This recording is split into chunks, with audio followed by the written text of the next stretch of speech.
Hey everybody, my name is Ed. Okay, we're gonna do a quick comic book haul video. We're just gonna jump into it. First thing I got was Aphrodite 1 and 2. I'm not real familiar with this character. I'm aware of the character like existing back in the late 90s. I know it's a top cow character, so I guess that's Mark Silvestri.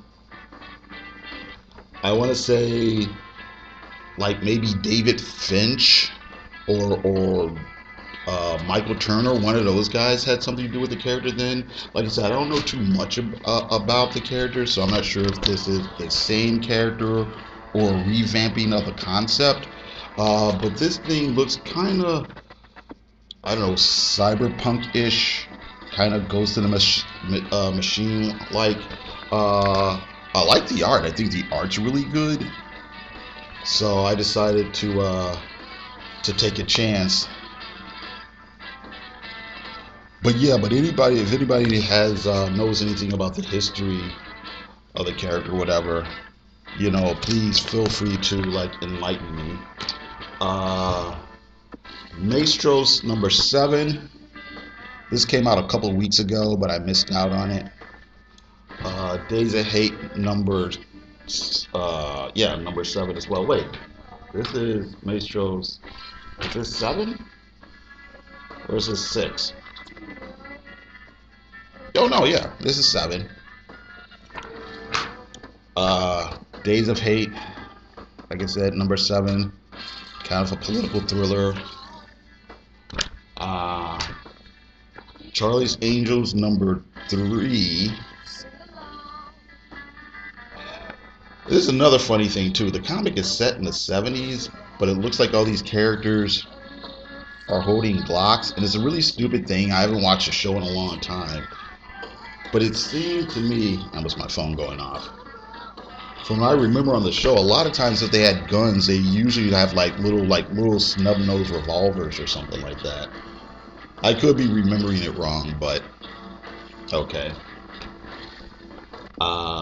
Shadow Man #6. Been kind of enjoying this comic. Basically a story of this kind of voodoo-inspired character, but the storyline now is he's going back in time and he's reliving the lives of various previous Shadow Men who've existed in different eras. So, I'm going to go in that. Black Hammer #4. Black Hammer Age of Doom #4. So that makes this Black Hammer actually #10. Is that right? I'm trying to remember how many issues the original series went before they took a break. But yeah, one of the best comics out there, Jeff Lemire. Terrifics #7. I'm probably gonna jump off at this point. They brought in Tom Strong, and I was gonna. I don't know. I may or may not, depending after reading it, depending on how I feel. I may or may not continue. It's not a bad comic book by any means, but it's just last issue was really probably the better jumping off point.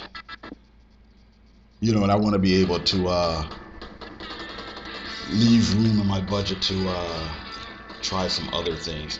Oh, here's an ad for this Tom King thing. I don't know how I feel about this comic. If I hear good things about it, I might get it. Basically, the idea is there's kind of a Superman, Batman, and Wonder Woman have set up this little sanctuary or whatever, or this place where superheroes can go get therapy and recover from whatever battles or whatever stress they're going under. And there's kind of a murder mystery and blah blah blah. It's like,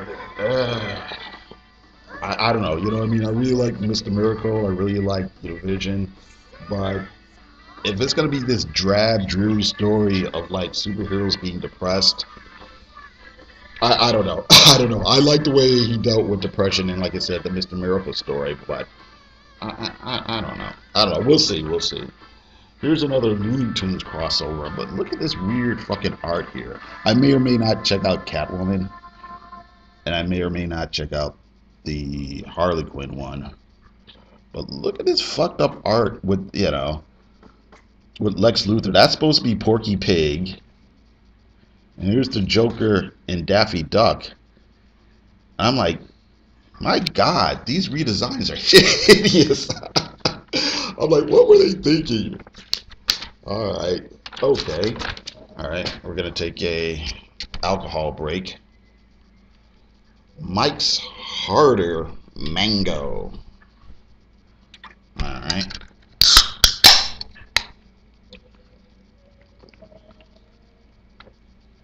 Okay. Yeah. Okay, so Avengers number 6. All right.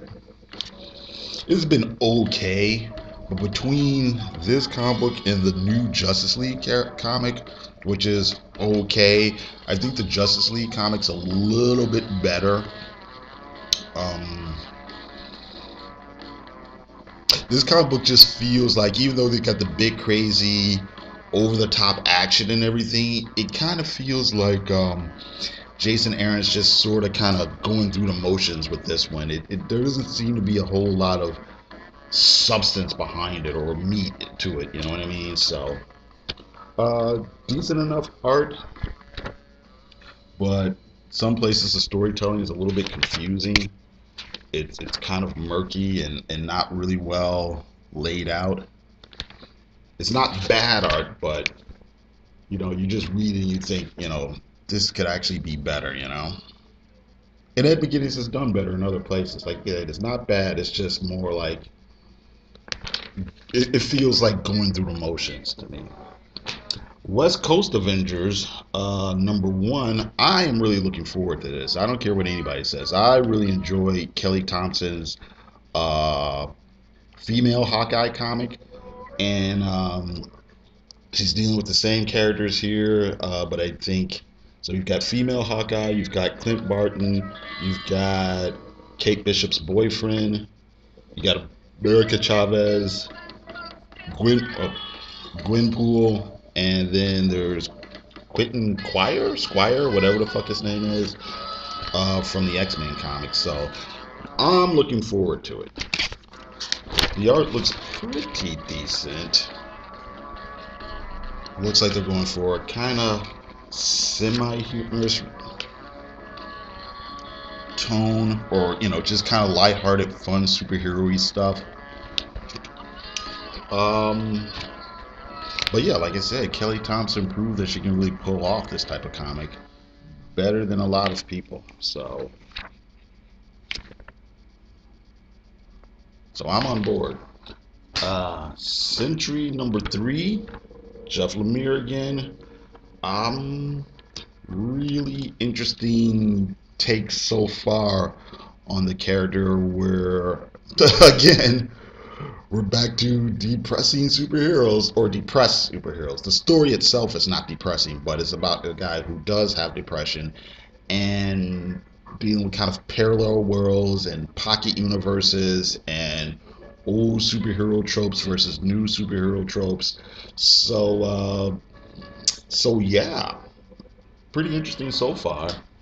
And then I also have The Life of Captain Marvel Part 2. I really enjoyed Part 1. Margaret Stoll's writing on this series so far has been leaps and bounds, better than the previous Captain Marvel series. So yeah, Nito Keen basically is about her returning to her hometown, reconnecting with her family, finding out there's some family secrets and things like that. And yeah, really, I've impressed so far. So okay, so that's it. I know I keep saying this like every video about not having the time to do other types of videos, but I promise I will at least shoot at least one video uh, that's kind of a review-ish type video or something like that. If I have time, maybe I'll do another, but I'll do at least one. And if I can get that done like in the next day, I'll probably put it up like in the middle of the week or something. Okay, so that's it. Thank you very much for watching. You guys have a good day.